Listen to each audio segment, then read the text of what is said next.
प्रतिनिधित्व हे कुणबी समाजाला दिलेलं आहे. त्याच्या पाठोपाठ म्हणजे जे सोशल इंजिनिअरिंग करायचं जिल्ह्यामध्ये ते 100% करण्याचा आम्ही प्रयत्न केला आहे. कोणावरही अन्याय केलेला नाही. बाडावी कुठं हां नाही एवढंच नाही. मी अजून एक सांगतो की माझ्या मतदारसंघामध्ये एक तिकीट मी धनगर समाजाला देण्याचा देखील प्रयत्न करतो. पंचायत समिती हां ते पंचायत समिती असेल, जिल्हा परिषद असेल.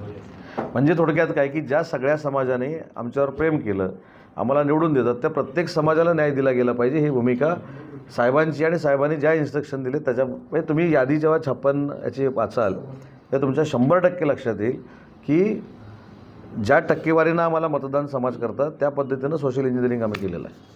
सर जागा वाटप किती आहे तुम्ही म्हटलं तसं की यादी झाल्यानंतर पण तुम्ही दिलेल्या प्रस्तावांवर, तुम्ही दिलेल्या जागांवर भाजपवाले समाधानी आहेत का?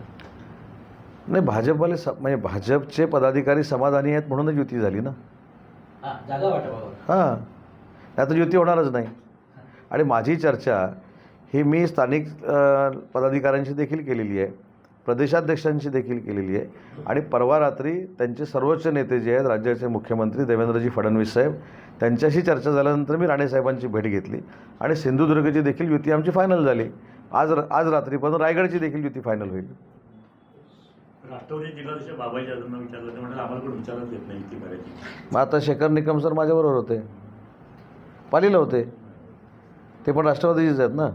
तिकडे बोलत बहुतेक त्यांच्यात समन्वय नसेल, पण शेवटी ते आमदार म्हणून आता माझ्याकडे आले. पंचायत समितीतल्या चर्चा आम्ही केल्या, काय पाहिजेत काय नाही पाहिजे. संगमेश्वरला होते ना राष्ट्रवादी. पण राष्ट्रवादीचा कटू अनुभव असा आहे की 2 जागा घेऊन राष्ट्रवादीचे इथले पदाधिकारी रात्रीपर्यंत आमच्या पत्रकार परिषदेला होते आणि सकाळी 14 फॉर्म भरले आणि नगराध्यक्षाचा फॉर्म भरला आणि पलीकडे गेले. पण ठीक आहे, रत्नागिरीकर शून्य आहेत, 14-0 झालं. तर आता आम्ही कशाला बोलवायचं? ते राष्ट्रवादी येईल आणि आम्ही कुठं नाकारलं आहे? शेखर सर आज माझ्यासोबत आले, बसले, त्यांना जे काय आवश्यक आहे ते आम्ही बोलणी केली. तुमच्याकडे कोणकोणत्या जिल्ह्याची जबाबदारी आहे? हां, रत्नागिरी सर. रत्नागिरी फक्त. जिल्हा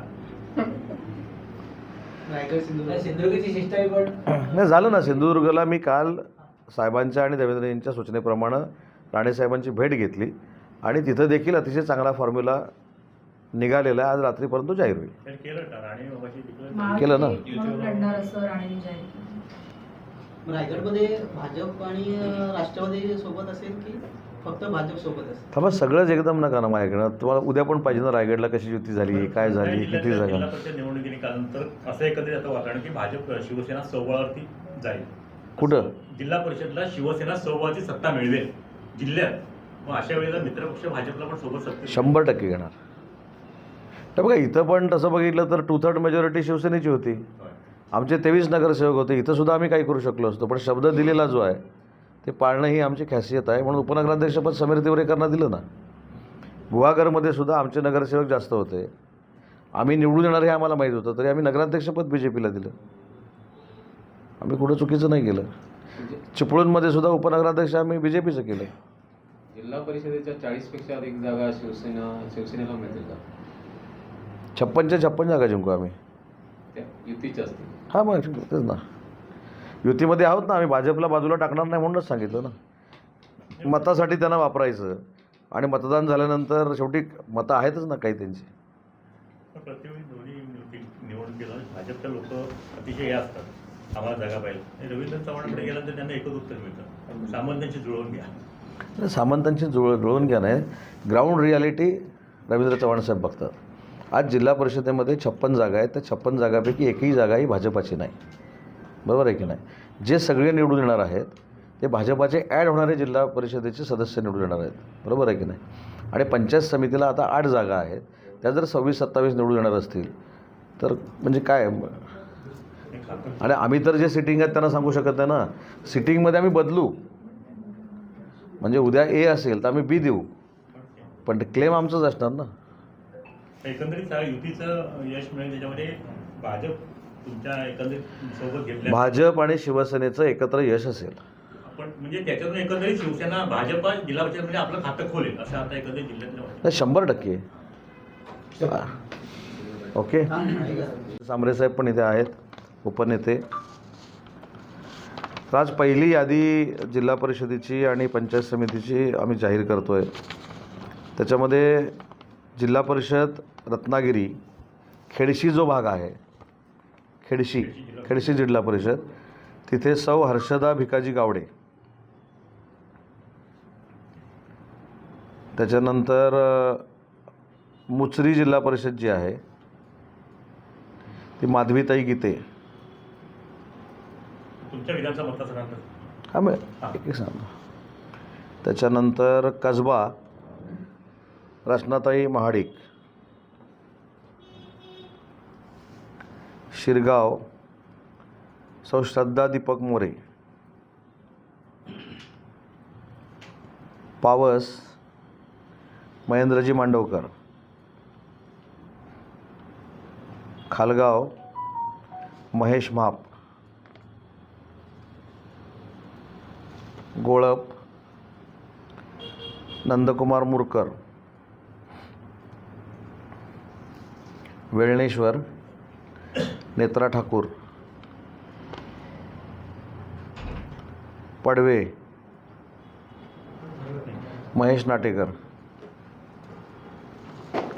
द्या.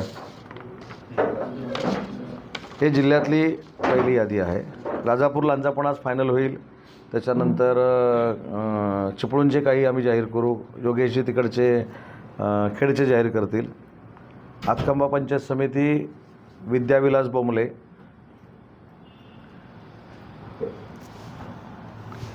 देऊळ पंचायत समिती नेहा गावणकर.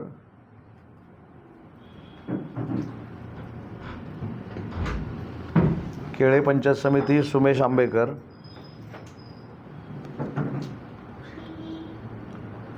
नाणीज पंचायत समिती डॉक्टर पद्मजा संजय कांबळे.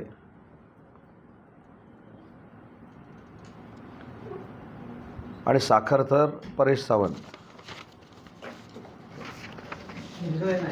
हां हळूहळू देणार सगळं, भरपूर दिवस आहेत. सर जिल्ह्यात अजून काही लिहिलं आहे त्याच्यात. भाजप आणि शिवसेना युती म्हणून लढणार की राष्ट्रवादी कुठे सोबत आहे किंवा नेमकं काय? शिवसेना आणि भाजप युती म्हणून आम्ही निवडणुकीला सामोरं जातो आहे. बाकी ठिकाणी राष्ट्रवादीबरोबर आमची मैत्रीपूर्ण लढत आहे. परंतु संगमेश्वर तालुका जो आहे त्या संगमेश्वर तालुक्यामध्ये आम्ही महायुती म्हणून लढणार आहोत. पहिल्या यादीमध्ये शिवसेनेला किती आणि मित्रपक्षाला किती लागेल? आता सांगतो. आता सगळी आकडेवारी जेव्हा फायनल होईल ना तेव्हा थोडी मेहनत आपण घेतली की जिल्हा परिषदेला त्यांना किती आहेत आणि पंचायत समितीला आम्हाला किती आहेत हे 21ला कळेल ना. साधारणपणे मैत्रीपूर्ण जिथे राष्ट्रवादीबरोबर तुमची माहिती झाली ते राष्ट्रवादीला जिल्ह्यामध्ये संगमेश्वरमध्ये फक्त 2 आहेत ना, राष्ट्रवादी काँग्रेस. हे यादी जाहीर झालं कळेल ना. पण शिवसेना किती लढवेल असेल सर? ते पण यादी जाहीर झालं तर कळणार. तर फक्त संगमेश्वर पण तालुक्यात रत्नागिरी विधानसभा 56 ठिकाणी आम्ही लढणार हे बरोबर आहे. आणि 112 ठिकाणी पंचायत समितीला आम्ही लढणार. मग ती यादी डिक्लेअर झाल्यानंतर तुम्हाला कळेल की 112 पैकी शिवसेना किती, BJP किती, RPI किती आणि राष्ट्रवादी किती. पण आपल्या मतदारसंघात 3-4 जास्त आहे. ते पण यादी झाल्यानंतरच कळणार. पण रत्नागिरी विधानसभा मतदारसंघाचा विचार केला तर फारसं काय म्हणजे एकंदरीत सबोड विरोधकांना आपण नगण्य असं समजू नये. पण नेमकं गोळपणे काय होईल एवढाच प्रश्न आता बाकी आहे मतदारसंघ. का जिंकणार आम्ही? कारण समोर उदयपणे नाही कोणी आता 2004ला तुम्ही पण असं म्हणत होते की उदय सामंत जिंकणार नाही. पण आम्ही नाही म्हणत. तुम्ही म्हणजे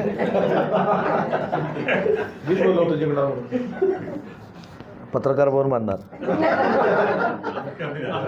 मग. तर कोण उमेदवार उभा आहे याच्याशी आमचं मत हा नंतरचा विषय आहे. आता मी इथं शिवसेनेचा उपनेता आहे, सांबरे साहेब आहेत.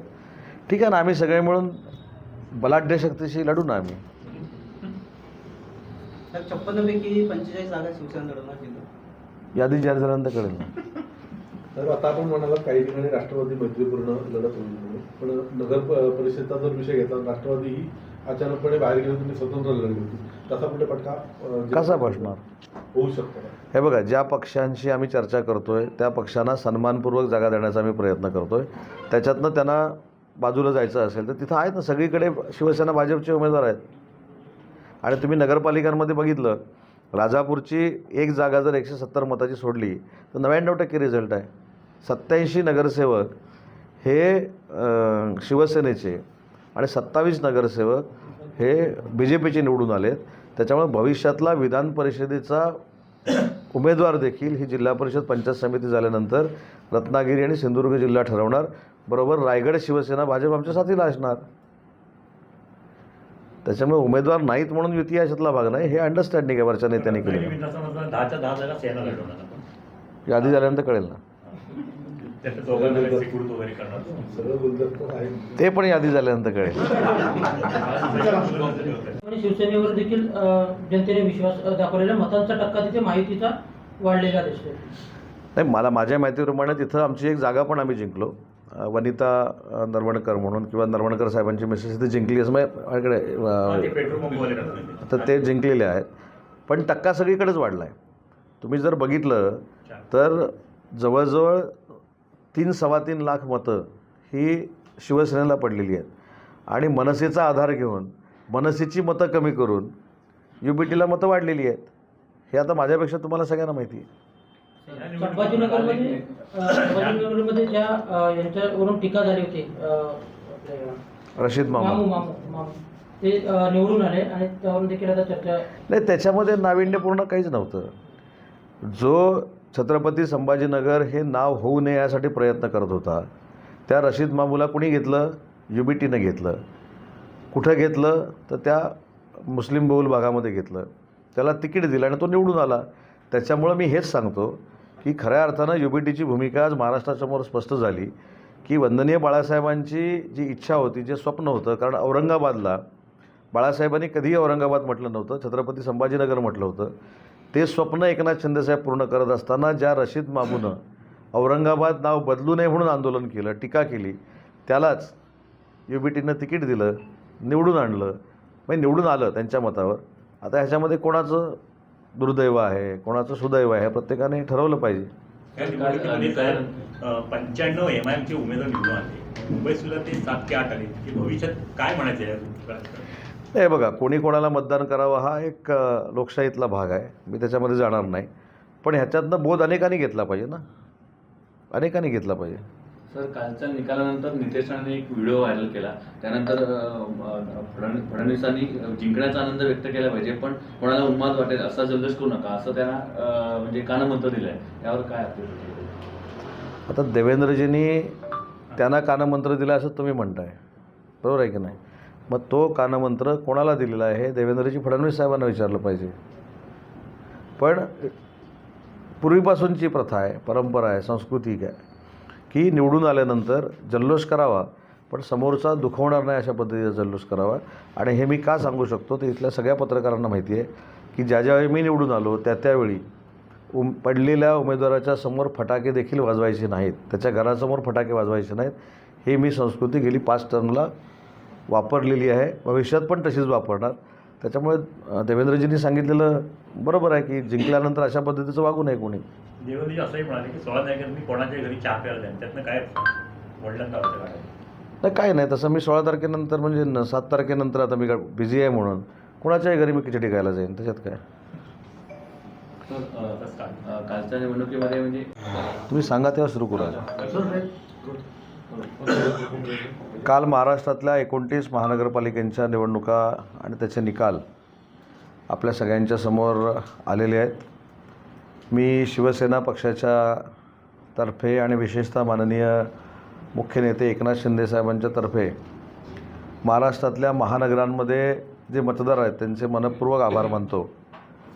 कारण माननीय शिंदे साहेबांच्या नेतृत्वाखाली उठाव केल्यानंतर ही महानगरपालिकेची पहिलीच निवडणूक होती आणि शिंदे साहेबांनी पुन्हा एकदा शिवसेनेच्या माध्यमातून मागच्या वेळी जसं छोट्या नगरांमध्ये ते प्रसिद्ध आहेत, पॉप्युलर आहेत, हे सिद्ध झालं मतदानावरनं, तसं कालच्या निवडणुकीमधनं मुंबईसह अख्ख्या महाराष्ट्रामध्ये सुमारे 425 महानगरपालिकेचे नगरसेवक हे माननीय एकनाथ शिंदे साहेबांच्या नेतृत्वाखाली शिवसेनेचे निवडून आलेत. मुंबईमध्ये उठाव केल्यानंतरची पहिली निवडणूक होती. आम्ही त्या ठिकाणी 29 नगरसेवक निवडून आणण्यामध्ये यशस्वी झालो. ठाणा पूर्णतः साहेबांच्या ताब्यामध्ये आली, कल्याण डोंबिवली ताब्यामध्ये आली. महायुतीच्या तर 25पेक्षा जास्त महानगरपालिका या महाराष्ट्रामध्ये आलं आहे आणि माननीय एकनाथ शिंदे साहेबांचं नेतृत्व मोठ्या शहरांनी देखील मान्य केलं आहे. म्हणजे उदाहरणार्थ पिंपरी चिंचवडमध्ये आमचा एकही नगरसेवक नव्हता, तिथे 6 नगरसेवक आमचे स्वबळावर निवडून आले. हे कुठचंही तुम्ही महानगरपालिका, चंद्रपूरमध्ये देखील आमचा एक नगरसेवक निवडून आला आहे, नागपूरमध्ये नगरसेवक निवडून आले, अमरावतीवर स्वबळावर निवडून आले, अकोल्यामध्ये स्वबळावर निवडून आले, जळगावमध्ये युतीमध्ये आम्ही निवडून आलेलो आहोत, नाशिकमध्ये स्वबळावर आम्ही चांगला आकडा संपादन केलेला आहे, नवी मुंबईमध्ये आपण 40 क्रॉस केलेले आहेत. त्याच्यामुळे ओव्हरऑल पहिल्या निवडणुकीमध्ये महानगरपालिकेच्या 425पेक्षा जास्त महानगरपालिकेचे नगरसेवक असणं, यासाठीच महाराष्ट्रातल्या महानगरातल्या देखील मतदारांचे आम्ही आभार मानलेले आहेत. काही ठिकाणी आम्ही कमी पडलो आहे हे देखील आम्हाला माहिती आहे, पण ते आम्ही का कमी पडलो आहे हे साहेबांच्या नेतृत्वाखाली आम्ही आत्मचिंतन करू, आत्मपरीक्षण करू आणि जिथं जिथं कमी पडलो आहे तिथं संघटनात्मक बांधणी असेल किंवा ज्या काही चुका आमच्या झाल्या असतील त्या सुधारून आम्ही अतिशय चांगल्या पद्धतीनं पुन्हा एकदा संघटनात्मक काम करू. पण एक महत्त्वाची गोष्ट आहे की मुंबई महानगरपालिकेमध्ये जे काही वातावरण तयार केलं होतं की आता सगळं आपलंच आहे, मराठी अस्मिता आम्हीच जपणार आहोत, मराठी अस्मितेशिवाय आमच्याशिवाय दुसरं कोणीच नाही, तर तिथं मुंबईकरांनी दाखवून दिलं की विकासाला आम्ही मतदान करतो. आणि माननीय शिंदेसाहेबांनी आणि देवेंद्रजींनी जो काय विकासाचा एक अजेंडा डोळ्यासमोर ठेवलेला होता, विकासाची कामं केलेली होती, सेंट्रल गव्हर्नमेंटनं देखील विकासाला निधी दिला होता नरेंद्र मोदी साहेबांच्या नेतृत्वाखाली. त्याच्यामुळं मुंबईकरांनी महायुतीला स्वीकारलं हे काल चित्र स्पष्ट झालं. आता काही लोकांचं गिरे तो बी टांग उपर असतं, ज्या काही जागा आल्या आहेत त्या इतक्या आल्या आहेत तितक्या आल्या आहेत म्हणून परत आज पत्रकार परिषद झाली. पण काल एक ट्विट झालं की भाजपाच्या बाबतीमध्ये एकनाथ शिंदेसाहेबांनी असं केलं तसं केलं. तर ते मी रेकॉर्डवर मी केलेलं ट्विट तुम्हाला सांगतो की गद्दारी हा जो विषय आहे, हा गद्दारीचा जो विषय आहे तो UBTनं वंदनीय बाळासाहेबांच्या विचाराशी गद्दारी केली. त्याच्यामुळं कुठेही महाराष्ट्रामध्ये UBTला स्वीकारलं गेलं नाही. उलट जर ही विचारांची गद्दारी झाली नसती तर UBTच्याच म्हणजे UBT हा मुद्दाच पक्षाचा राहिला नसता आणि त्यांच्याच नेतृत्वाखाली महायुती सगळीकडे निवडून आली असती. म्हणून शिंदेसाहेबांनी कोणाचंही वाईट केलं नाही, गद्दारीचा तो प्रश्नच नाही. यांनी वंदनीय बाळासाहेबांच्या विचाराची गद्दारी केली म्हणून कुठेही सत्ता आली नाही, कुठंही नेतृत्व स्वीकारलं गेलं नाही आणि कुठेही चर्चा देखील झाली नाही. त्याच्यामुळं मुंबईकरांचे आणि महाराष्ट्रातल्या सगळ्या मतदारांचे आम्ही आभार मानतो आणि भविष्यामध्ये जिथं आम्ही कुठं कमी पडलो आहे तिथं आम्ही जोमानं कामाला लागून पुन्हा एकदा संघटनात्मक मान्य करून आमचे लोकप्रतिनिधी आम्ही निवडून आणू हा विश्वास माझ्यासारख्या कार्यकर्त्याला आहे. आज माझ्याकडे ही एक यादी आहे, या यादीमध्ये वर्तमानपत्रातली ही यादी आहे. याच यादीमध्ये खरं छापून आलेलं आहे की किती जागा आमच्या आहेत, किती जागा BJPच्या आहेत, किती जागा. तर आज कोणीतरी ट्विट केलं की 350पेक्षा जास्त नगरसेवक निवडून आलेत. आता मला म्हणूनच मी सांगितलं गिरे तो बी टांग उपर कसं असतं बघा. इकडून तिकडून ओढून ताणून बेरीज 120पर्यंत जाते. 1 नंबरला भारतीय जनता पार्टी आहे, 2 नंबरला वंदनीय बाळासाहेबांच्या विचाराची शिवसेना आहे एकनाथ शिंदेसाहेबांच्या नेतृत्वाखालची, 3 नंबरला काँग्रेस पक्ष आहे, 4 नंबरला अजितदादा आहेत आणि 5-6 नंबरला कुठेतरी ही सगळी मंडळी आहेत. त्याच्यामुळे खोटं बोलायचं पण किती रेटून बोलायचं म्हणून हा मी पुरावा ठेवला की याच्यामध्ये किती सदस्य निवडून आलेत.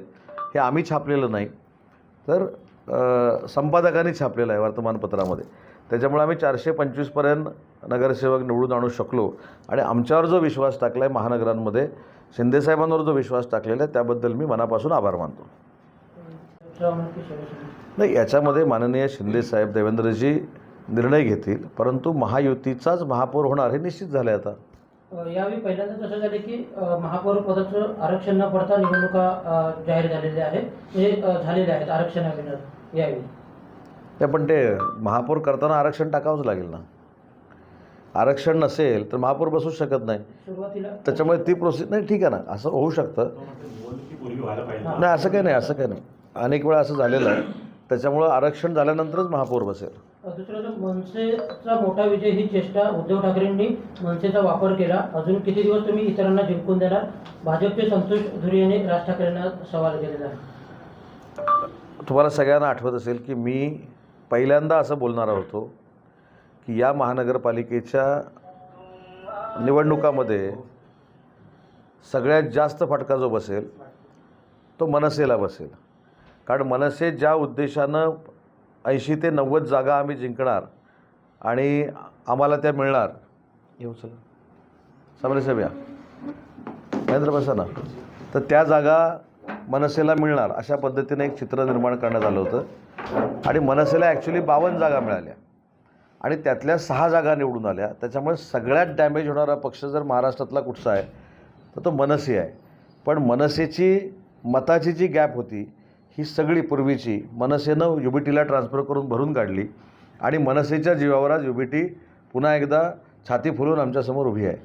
माझी विनंती आहे मनसेच्या पदाधिकाऱ्यांना आणि विशेषतः राजसाहेबांना की मी स्वतः बोललो होतो की ज्यामुळं आम्हाला उठाव करावा लागला एकनाथ शिंदेसाहेबांना त्याची थोडी प्रचिती माननीय राजसाहेबांना येईल.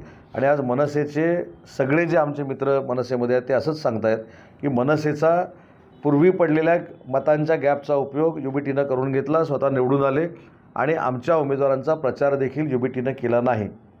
आणि ही काय आजची सवय नाही. त्याच्यामुळे मला असं वाटतं की जे काय झालं ते आता मुंबईकरांनी उघड्या डोळ्यांनी बघितलेलं आहे. जी व्यक्ती मराठीसाठी अहोरात्र मेहनत घेत होती त्या मेहनतीवर युबीटीनं पाणी फिरलं हे आता मनसेच्या सगळ्या पदाधिकाऱ्यांना कळलं. बरं मी मध्ये देखील सांगितलं की मी त्यांच्याकडे कशाला जायचो हा एक जो विषय होता त्याचा मी खुलासा केला की मी देखील अनेक वेळा राजसाहेबांबरोबर महानगरपालिकेची निवडणुकीच्या संदर्भात चर्चा केली, त्यांच्या नेतेमंडळींबरोबर केली, परंतु हिंदीची सक्ती आणती असं सांगून त्यांना आमच्यापासून दूर नेलं, त्यांच्यावर जाळं टाकलं भावनिक. आणि त्यांचा स्वभाव हा संवेदनशील असल्यामुळं ते तिकडे गेले. पण ते गेल्यानंतर सुरुवातीलाच मी सांगितलं होतं की या महानगरपालिकेमध्ये सगळ्यात मोठा फटका हा मनसेला बसणार आहे. आदित्य ठाकरेंच्या मतदारसंघात म्हणजे मताधिक्य म्हणजे निवडून आलेले लोक कमी आहेत कारण ठाकरे बंधू एकत्र आल्यामुळे. तर याचा काही परिणाम झाला असं काय वाटतं का म्हणजे आपल्या? नाही, आपण कमी कसं म्हणू शकतो. जर उठाव केल्यानंतरची पहिलीच निवडणूक आहे म्हणजे मुंबईमध्ये आम्ही 0 होतो ते 29 झालो. ठाणे पूर्ण आम्ही धुवून काढलं, कल्याण डोंबिवली आम्ही आलो, उल्हासनगरला आम्ही आलो, नवी मुंबईला 45च्या पुढे गेलो, पनवेलमध्ये आम्ही आलो, कोल्हापूरमध्ये आम्ही आहोत, इचलकरंजीमध्ये आहोत, सांगलीमध्ये तर महापौर आम्ही ठरवणार आहोत. सांगली, कुपवाड, मिरज महानगरपालिकेचा महापौर आम्ही ठरवणार आहोत. आम्ही कमी कुठं आहे. चंद्रपूरमध्ये आम्ही जिंकलो, नागपूरमध्ये भले 2 जागा पण जिंकलो, स्वबळावर पिंपरीमध्ये जिंकलो, मग कमी कुठं आहोत. जळगावमध्ये जिंकलो, अमरावतीमध्ये जिंकलो. रत्नागिरीच्या माजी पालकमंत्र्यांच्या मतदारसंघात बराच फटका होता वायकरांचे. आता ते नेते आहेत, आपण कसं बोलायचं. ठीक आहे, हा झाला हा विषय.